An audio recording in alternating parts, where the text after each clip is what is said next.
I'm Jessica and I make Soul Energy jewelry. And today I'm going to show you how to make a cute little jingle bell ring. This is something that I started doing for my girls because obviously Soul Energy was started because when I started making my jewelry, it was something that I did at night after my girls went to bed. It was relaxing for me and it gave me soul energy. And there came the name Soul Energy Jewelry. So today we are going to make jingle bell rings. And this is something fun that I've been doing. I've been making it for my girls, and I've also got them for sale on in my Etsy shop, which is soulenergy.etsy.com. And you can see it's just a simple little jingle bell ring that I have put on artistic wire. I've got them fit for children, and I use the artistic wire because it's adjustable. You can kind of push it, and it's got a little bit of give so that you can, if it's too big for the kid, then they can squeeze it a little bit to make it fit their ring. And it's inexpensive and it's fun, and my 6-year-old and my 2-year-old love to wear them. So the first thing you start with is a roll of artistic wire. And like I said, artistic wire is an actual brand name, which I'm not using the actual brand name, but you can get it at any craft and hobby shop. Honestly, I picked this up at Walmart. It's a big box. You can get it in different colors. I've got this in silver. I've also got it in a pretty copper color. It also comes in purple and silver and black and green, and it's really fun. This is a good project for the kids. It's a good project for yourself. It will keep everybody happy and fun. Okay, so the first thing you do is I cut a piece of wire. It's about 18 inches, maybe a foot. It doesn't really matter how long it is, as long as it's long enough to stretch, to wind around your fingers. And here comes little one now. Okay, so the first thing I do is take the wire and I'm going to fold it in half. I've got the ends here, and it doesn't matter. It can be a little off. I'm just finding my middle point. So I folded it in half and I've got my middle point.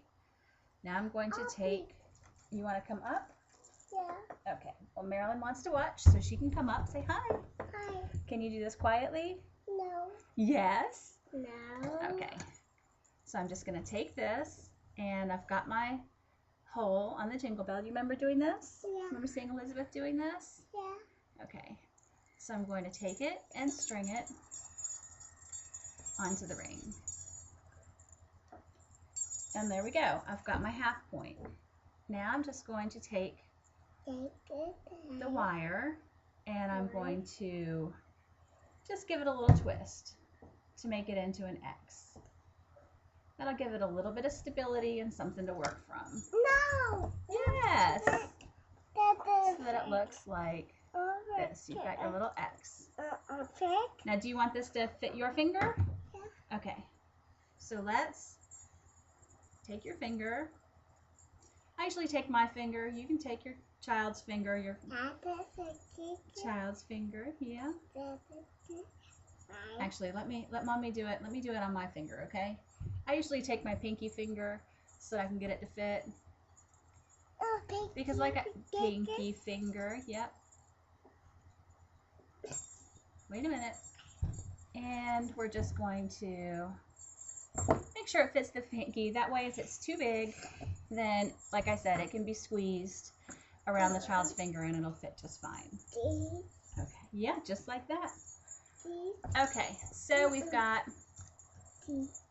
a basic starting point. A lot of people, there's the mandrel that would actually size the ring for you.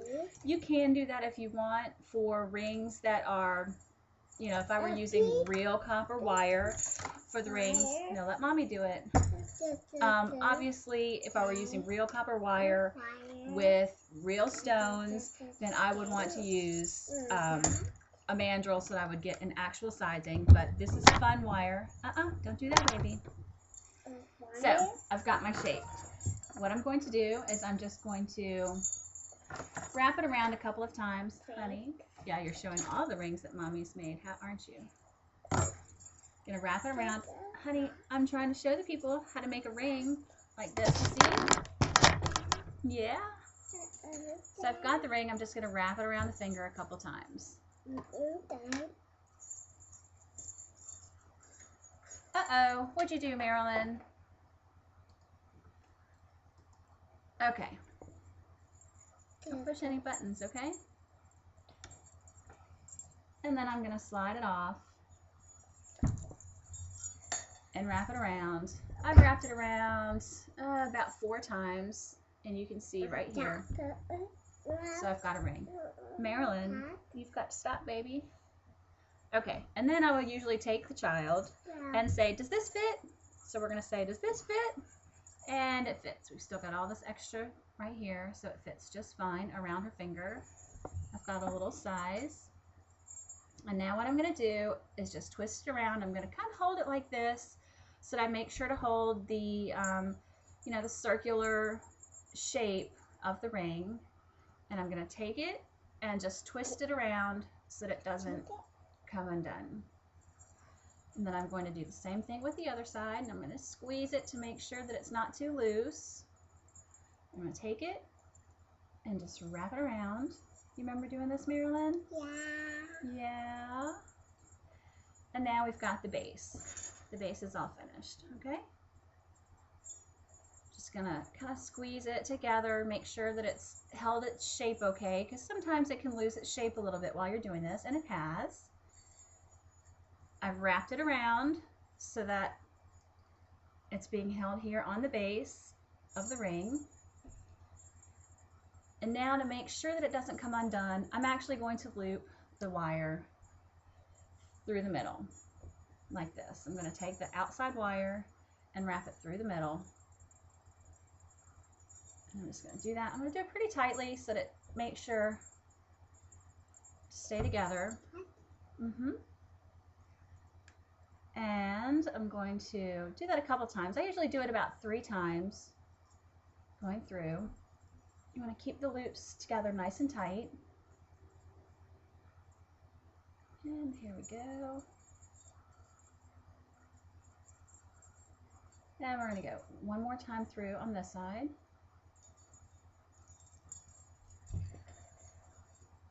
And now I'm going to do the other side. As I'm doing this, I do kind of pull it and stretch it and make sure that it's staying tight. I don't want a loose ring when it's finished. Honey, yep, these are Mommy's pliers.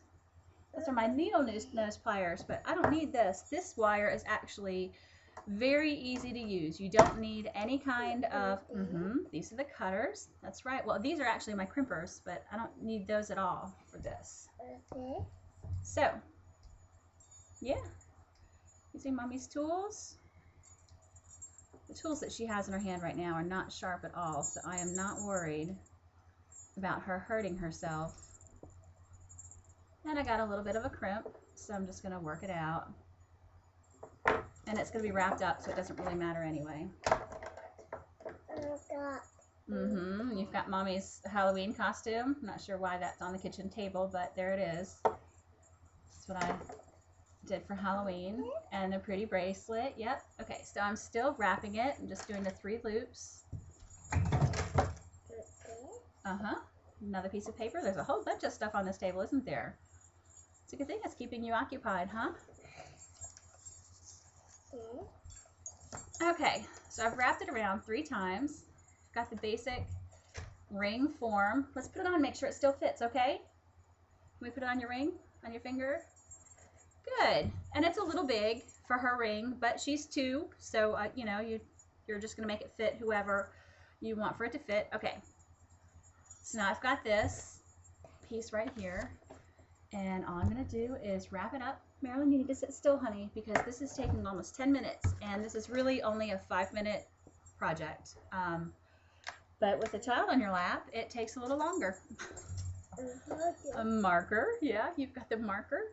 Okay, so now I'm going to take this, and I'm just going to wrap it around. I'm going to wrap it around the base to give it a little bit of stability. And, some wire-wrapped rocks, stones. And then I'm just going to go. And now I've wrapped both pieces around. And at this point, I usually do take my needle nose pliers